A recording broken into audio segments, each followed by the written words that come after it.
ہاں آزادارو، جناب زہرا دوسرا سوال کریں گی. جب پہلا سوال کر چکیں گی تو اس کے بعد جناب زہرا دوسرا سوال کریں گی. اور دوسرا سوال سنو گے، جناب زہرا کی آواز آئے گی، میرے اللہ کس ماں کا اتنی ہمت ہے کہ ماں اپنے بیٹے کے قاتل سے بات کرے؟ میرے اللہ یہاں میرے بیٹے کا قاتل شمر موجود ہے. میرے اللہ میں سوال تجھ سے کروں گی، جواب تو اس سے لے کر دے. میرے اللہ میرا سوال یہ ہے کہ اس سے پوچھ کیا اس کا خنجر تیز تھا یا کند تھا؟ میرے اللہ میں اپنے حسین کے قتل کی چشمدید گواہ ہوں، اس کا خنجر کند نہیں تھا بلکہ اس کا خنجر تیز تھا. یہ ضربے چلاتا میں کبھی اپنا دایاں ہاتھ رکھ دیتی، یہ ضرب چلاتا میں کبھی بایاں ہاتھ رکھ دیتی. میرے اللہ یہ میرے ہاتھوں پہ ضربوں کے نشان. خدا کسی غم میں نہ رلائے سوائے غم حسین کے. بس 2 جملے سن لینا آزادارو. جناب امیر المومنین غسل دے چکے جناب زہرا کو. جب غسل ہو گیا، کفن ہو گیا، جنازہ تیار ہوا.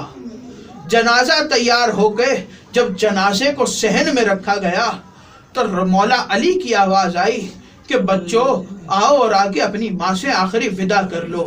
جناب زینب آگے بڑھی، جناب ام کلثوم آگے بڑھی، مولا حسن آگے بڑھے اور تینوں بچے ماں کے جنازے سے لپٹ گئے اور لپٹ کر ماں کے جنازے سے رونے لگے، ماں سے ودا کرنے لگے.